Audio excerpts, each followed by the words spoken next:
7 Days to Die is an open-world, voxel-based, sandbox game that is a unique mix of first-person shooter, survival horror, tower defense, and role-playing games. The game takes place in the near future, where a third world war has left the Earth in ruins, and an unknown virus transforms the surviving humans into bloodthirsty zombies. You play a survivor trapped in Navezgane County, Arizona, one of the last true Edens on Earth. Navezgane's environments include wastelands, forests, snowy mountains, plains, burnt forests, deserts, and radiation zones.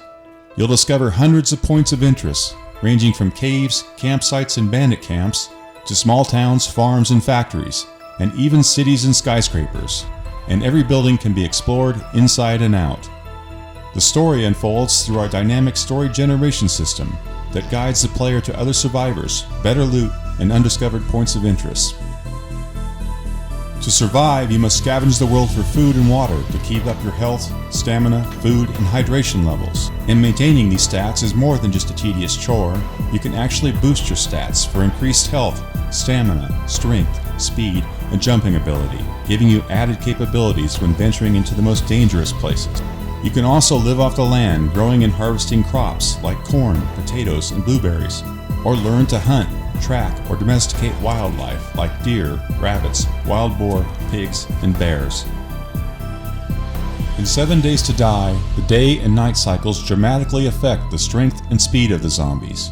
Light slows down and weakens the zombies, so you better take advantage of the daylight to search for loot, mine resources, craft items, weapons, and traps, and build up your fort's defenses.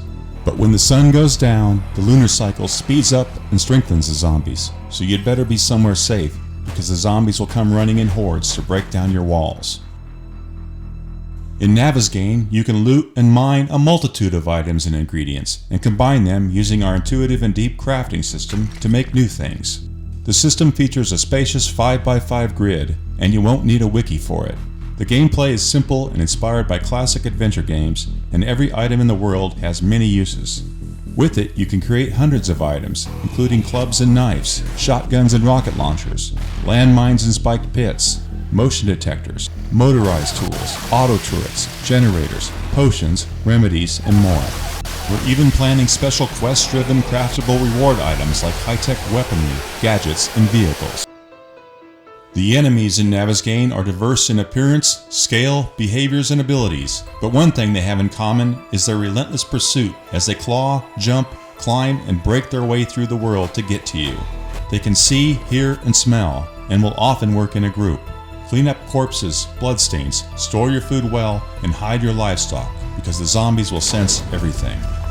We also have special infected enemies, including the acid-puking Hulk, whose vomit can melt blocks, or the chain gun-toting wasteland bandits, even bosses like the crazed Duke of Navezgane and his army of mutated soldiers. One feature we're very excited about is our dynamic block stability physics system. Here's how it works. Every block type in the game, like dirt, stone, wood, and metal, has a different structural durability and mass. For example, stone can be built out further than dirt, wood can be built out further than stone, and metal can be built out further than wood. The system simulates real-time structural integrity. Blocks can't float in the air, nor can you build an unsupported structure to the sky. Blocks can even fall from the additional weight of other blocks, players, or zombies. You can even drop blocks on zombies' heads by setting your own traps. And the system even works to simulate chopping down trees. Every item in the game has a quality level that degrades with use, and similar items can be combined to create better items. As your crafting skills increase, so do the quality of the items you build and your ability to use them. All food and water items in Navezgane have a purity level. The higher the purity level, the higher the health and stamina benefits. The lower the purity level, the greater chance for disease. Boost your cooking skills to make purer food and water, free from disease, with added nutritional benefits. In 7 Days to Die, you don't always have to go in guns a-blazing. You can also sneak past enemies or throw objects using sound distractions to avoid a horde. You'll also discover and craft a multitude of sight, sound, and smell deterrent or attractor recipes and items to throw the zombies off track. It wouldn't be a role-playing game without XP and skill trees, So in 7 Days to Die, you can gain XP and upgrade your usage and crafting skills in melee, guns, items, recipes, and stealth.